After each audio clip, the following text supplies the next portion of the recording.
Assalamualaikum warahmatullahi wabarakatuh. Nama saya Sumana, NIM saya B1J012098.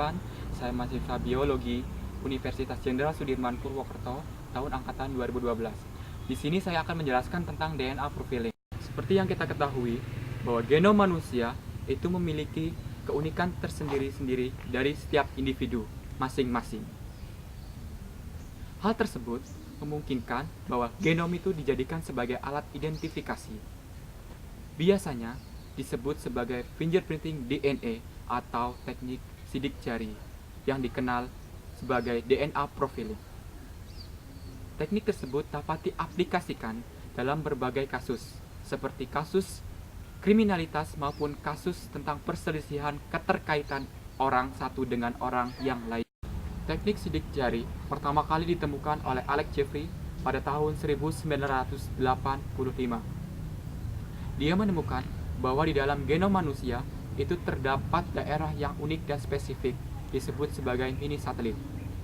Di dalam mini satelit terdapat sequence yang pendek dan berulang, disebut sebagai VNTR atau Variable Numbers Tandem Repeat. Ya, prosesnya pertama-tama kita harus mengisolasi DNA terlebih dahulu. Setelah didapatkan DNA, baru kita tambahkan enzim restriksi. Enzim restriksi yang digunakan adalah HindF1. Mengapa digunakan enzim restriksi HindF1? Karena enzim tersebut tidak memiliki sisi pengenalan pada VNTR, sehingga harapannya VNTR akan tetap utuh dan tidak rusak. Nah, proses selanjutnya yang harus dilakukan yaitu setelah mendapatkan fragmen VNTR, kita lakukan dengan elektroforesis. Setelah dilakukan elektroforesis, dilakukan blotting dan denaturasi DNA, kemudian dihibridisasi untuk memasukkan probe. Nah, probe yang digunakan itu terdapat dua, ada MLP sama SLP. MLP merupakan multi-locus probe, di mana dalam MLP tersebut terdapat banyak probe yang mengenali setiap lokus dari si DNA, setiap fragmen VNTR. Nah, sedangkan yang single locus probe itu hanya mengenali lokus yang mengandung VNTR spesifik.